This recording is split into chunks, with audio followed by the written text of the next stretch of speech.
अस्सलामुअलैकुम वरहमतुल्लाहि वबरकातुहू। आज मैं आप लोगों को बताने जा रहा हूँ कि ईद उल अज़हा की नमाज़ पढ़ने का तरीका क्या है। मतलब ये है कि बकरीद में नमाज जो पढ़ा जाता है उसका पढ़ने का तरीका क्या है, कैसे नियत किया जाता है, कितनी रकातें होते हैं। इंशाअल्लाह आज मैं इस वीडियो में मैं आपको ईद उल अज़हा की नमाज़ पढ़ने का मुकम्मल और आसान तरीका बताऊंगा। बस आपसे गुजारिश है कि वीडियो में बने रहिएगा और वीडियो को अंत तक देखिएगा।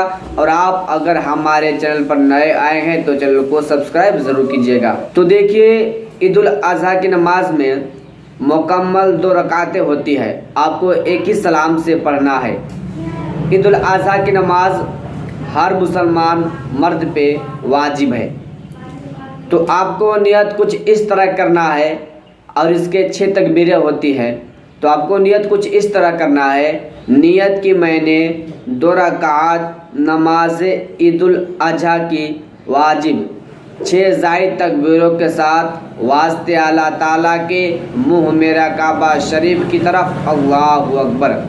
अब इसके बाद आपको नाक के नीचे नियत बांध लेना है। नियत बांधने के बाद आपको पढ़ना है साना सुब्हानकल्लाहुम्मा व बिहम्दिका व तबारक अस्मुका व तआला जद्दुका व ला इलाहा गैरुका। अब इसके बाद आपको दोनों हाथों को कान के लौ तक ले जाना है। इसके बाद आपको कहना है अल्लाहु अकबर। तो आपको नियत नहीं बांधना है, दोनों हाथों को खुला रहने देना है। इसके बाद फिर आपको कहना है अल्लाहु अकबर। फिर इसे आपको हाथ को छोड़ देना है। तो ये आपकी 2 तकबीर हो गई। फिर आपको कहना है अल्लाहु अकबर। तो जब आपकी तीसरी तकबीर होगी तो आपको नियत बांध लेना है। नियत बांधने के बाद आपको पढ़ना है 1 मरतबा सूरह फातिहा मतलब कि अल्हम्दुलिल्लाह, और 1 मरतबा कोई सूरा पढ़ना है। जो भी आपको सूरा याद हो आप उस सूरा को पढ़ सकते हैं। इतना पढ़ने के बाद आपको फिर रुकू में जाना है। रुकू में जाने के बाद 3 मरतबा पढ़ना है सुबहान रब्बियल अज़ीम, सुबहान रब्बियल अज़ीम, सुबहान रब्बियल अज़ीम। अब इसके बाद आपको रुकू से उठकर आपको सजदा में चले जाना है। सजदा में जाने के बाद वहाँ पे पढ़ना आपको 3 मरतबा सुबहान रब्बियल आला, सुबहान रब्बियल आला, सुबहान रब्बियल आला। अब आपको दूसरी रकात के लिए खड़े हो जाना है। जब आप दूसरी रकात के लिए खड़े हो जाते हैं तो सबसे पहले आपको 1 मरतबा सूरह फातिहा पढ़ना है और 1 मरतबा कोई सूरा पढ़ना है। जब आप इन चीज़ों को पढ़ लेते हैं तो आपको दोनों हाथों को कान के लौ तक ले जाना है और कहना है अल्लाहु अकबर।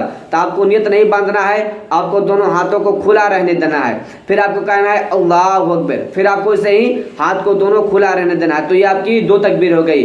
फिर आपको इसे कहना है अल्लाहु अकबर। तो आपके ये 3 तकबीर हो गई। जब चौथी तकबीर होगी तो आपको नियत नहीं बांधना है, आपको डायरेक्ट रुकू में चले जाना है। रुकू में जाने के बाद आपको तो मालूम है, मैं बता दिया हूँ कि रुकू में क्या पढ़ा जाता है। तो फिर आपको इसे रुकू सजदा करना है। जब आपकी 2 रकात नमाज हो गई तो आपको तशहुद में बैठकर तहियात पढ़ना है। मोबाइल की स्क्रीन पर शो कर रहा होगा। तहियात पढ़ने के बाद दुरूद इब्राहिम पढ़ना है। दुरूद इब्राहिम पढ़ने के बाद आपको दुआए मासूरा पढ़ना है। तो देखिए, जो आप नमाज में तहियात पढ़ते हैं, दुरूद इब्राहिम पढ़ते हैं, दुआ मासूरा पढ़ते हैं, उसी को इसी नमाज में पढ़ा जाता है। इसका नमाज पढ़ने का कोई अलग सा तरीका नहीं है, सिर्फ इसकी नियत और तकबीर अलग है। तो मुझे तो उम्मीद है कि आप इस वीडियो में अच्छी तरह से नमाज पढ़ने का तरीका सीख गए होंगे। जब आप इन चीज़ों को पढ़ लेते हैं तो उसके बाद आपको सलाम फिर देना है। सलाम फिरने के बाद जब इमाम साहब खुतबा पढ़ेंगे, खुतबा होगी, इसके बाद फिर दुआ होगी, इसके बाद सब अपने आपस में गला मिलेंगे। तो इस वीडियो को ज़्यादा से ज़्यादा शेयर कीजिए ताकि हर मुसलमान भाई को ईद उल अज़हा की नमाज़ पढ़ने का मुकम्मल और आसान तरीका सीख जाए। और ईद उल अज़हा की नमाज़ कुर्बानी बहुत ही ज़्यादा करीब आ चुकी है, बहुत ही जल्द आने वाली है। तो चलिए, अस्सलामु अलैकुम व रहमतुल्लाहि व बरकातुहू।